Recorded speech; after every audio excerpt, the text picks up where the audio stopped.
Corinne Salmagne est épileptique. Elle prend de la dépakine depuis l'âge de 3 ans.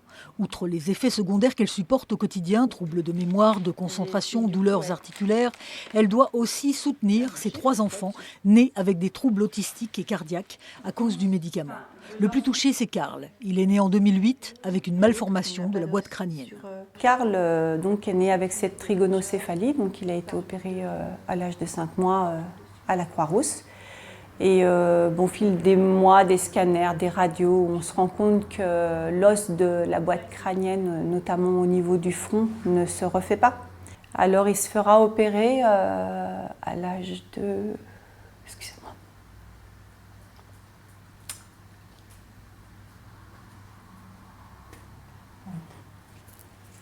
Il se refera opérer, Karl, à l'âge de 5 ans.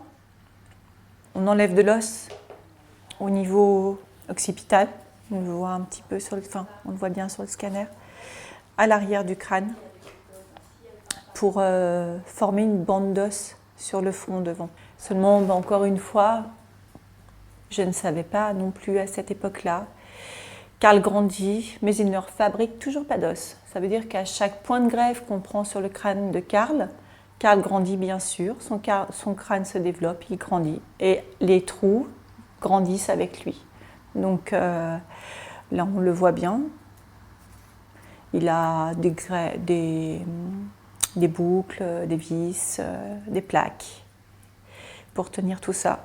Il va à l'école avec un casque.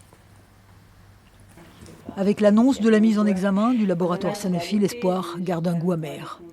Ils me font pitié, Sanofi. Parce que je me dis que quand même, la roue, elle tourne. Ils ont des enfants aussi.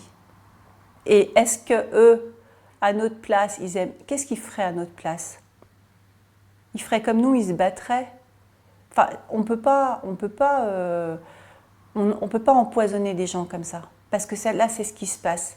Là, ça abîme les enfants et ça abîmera certainement les enfants de mes enfants. Parce que ça modifie l'épigénétique. Aujourd'hui, Karl a 11 ans, il va à l'école, comme les autres enfants, ou presque.